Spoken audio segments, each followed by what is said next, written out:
In this second part of the video of the PEDRO PET feeder series, I will cover more of the technical aspects and provide detailed instructions for the assembly.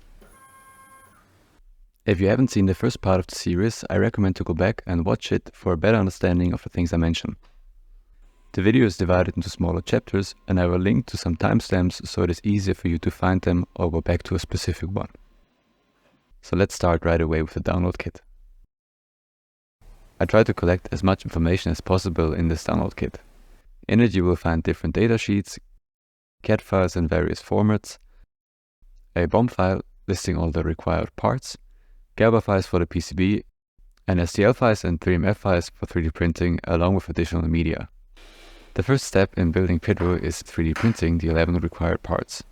I personally use either a Prusa Mark IV or my Bambu A1C for printing.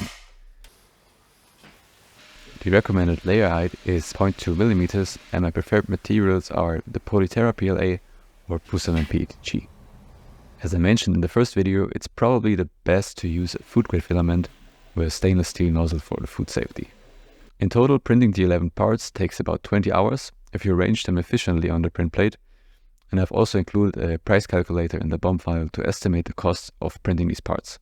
With a normal PLA filament, the printing cost is at roughly €12 and the filament needed is 520 grams.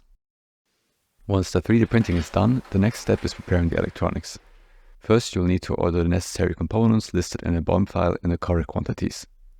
Often these parts come in sets, or you may not be able to purchase them individually, which is why I'm working on a parts kit.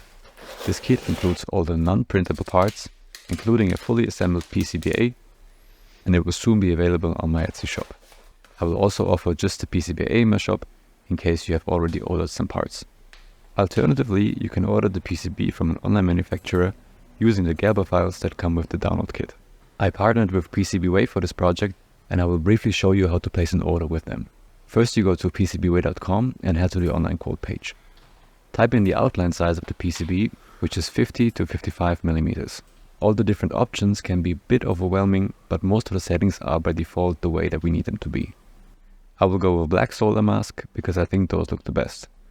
I usually remove the product number and use the lead-free HASL surface finish. The last thing you need to do before you can calculate the quote is select the order quantity, with 5 being the minimum order. After that, you can upload the Gerber files and your order can be submitted. As soon as that is done and you have all the non-printed parts as well, you can start preparing the electronics. For a detailed insight into how the circuit is set up, have a look into the nice circuit diagram that my buddy Sebastian made for the download kit. The first components to prepare are the connectors on the PCB. Place them on the board just like I do here in the video and pay attention to the orientation, especially with the 3-pin and 2-pin JST connectors. The 3-pin JST connectors will be connected to the potentiometers, and the 2-pin ones will be connected to the power supply, the push button and the on-off switch. The 8-pin connector will later plug into the driver for the stepper motor.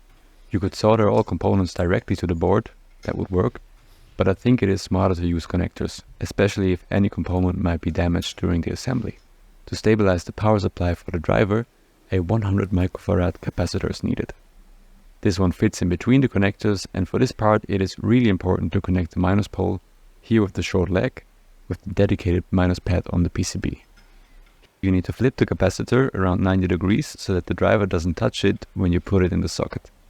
When soldering, you want the connectors to stay 90 degrees to the PCB, that's why it helps to put the nano and the driver in place. With the driver it is super important to get the orientation right, otherwise I can tell you from experience that it will be destroyed. Connect the motor voltage pin, short VMOT, to the top right corner where the 12 volt connection is.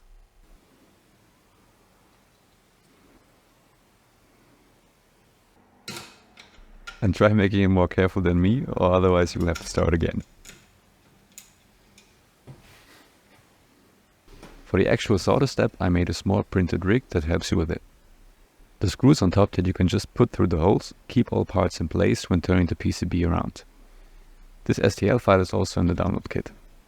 If everything is done right, the PCB just slides in there and you can really softly tighten the screws, just enough so that they hold the parts in place.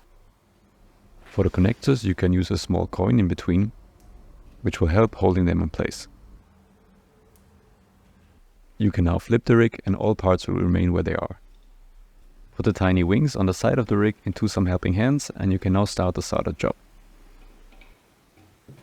You can already see that there are a lot of steps to get to the assembled board and that there are more than 60 solder joints in total. That's why I really think it is worth to consider getting the assembled board from my shop.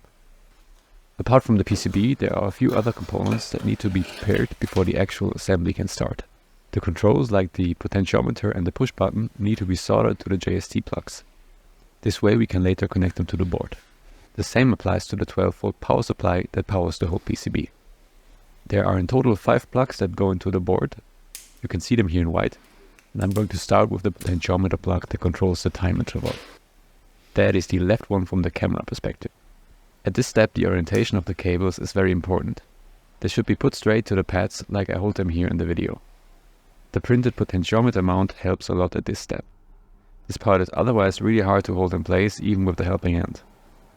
Make sure that the legs of the potentiometer points towards the top of the print part. Pull the part through the hole until it slides in place and fix it in its position with the small M3 grub screws. Tighten the screws carefully until you feel that the parts can't move anymore. Then put the whole part into a helping hand and add some solder to the pins.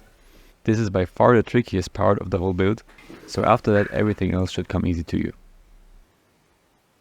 The orientation of the cables is important because of the way that the controller reads the values from the potentiometers. If you would, for example, switch the yellow and the red cable on the solder pins, the program would read out the pins in the wrong way. In fact, the values would be inverted, and if you would want to turn up the volume to 10, for example, it would be turned down to 1. And the same applies for the time interval. If you'd want to turn it up to 24 hours, it would be turned down to the minimum value. So just make sure that you solder them the way that they are displayed here in the video. As you can see here, I already plugged the parts the wrong way, but that's cool with the connectors because you can just change that really quick. Have it look like here in this shot. Now comes the 12-volt power supply. Be careful here with the cable colors. The plus symbol of the PCB needs to be connected to the red cable of the power supply socket, no matter what color the connector has. It's not really a pretty solution to solder the black cable to the red one, but remember here it's only important that the red cable of the power supply connects to the plus symbol on the PCB. As you can see, there is often something that passes unnoticed in a design and can be improved in another iteration. Make sure you add some shrink tubing so that the solder joints are isolated. For this cable-on-cable step, you could also use another form of connection, for example these Vago terminals or a small lamp terminal block. I will just go here in this video with the soldering. In the base part of PEDRO there is even a small mount if you choose the lamp terminal blocks. Now the same needs to be done for the on-off switch and the push button. Here the orientation of the cable doesn't matter, but for the correctness please solder the red cable to the red one and black on black. Here again it helps to add a bit of solder to the pins in advance. Here you see another classic thing that you shouldn't really do, soldering different cable cross sections together, but since it is just 1.5 amps and 12 volts it is not going to be problematic. A few more notes on the parts kit while I finish the solder job. Some parts in it are still unsoldered, for example the Arduino Nano and the connectors that I just showed you. So for making a PEDRO you will still need a solder iron and a bit of solder skills. I myself am not very good at soldering, so in case you know someone who is, it can be worth it to ask a good friend to help. As soon as step that is done, the hardest part of the assembly is finished, and you are basically one step away from having a functional PEDRO PED feeder. This video has unfortunately become a bit longer than I planned, but I did not want to sacrifice the depth of my explanations for making this a short video. A third and hopefully final one is therefore in the making. All the other steps that follow, like flashing the code, testing the functions and assembling the prints, will follow in the next video. Thank you for watching. If you are interested in this project or want to get more information on it, feel free to visit my Instagram where I document pretty much the whole design history. Or if you'd like to support my work, have a look at my Ko-fi or Patreon where I upload different designs, or even check out my 3D printed organizers that I offer on my Etsy shop.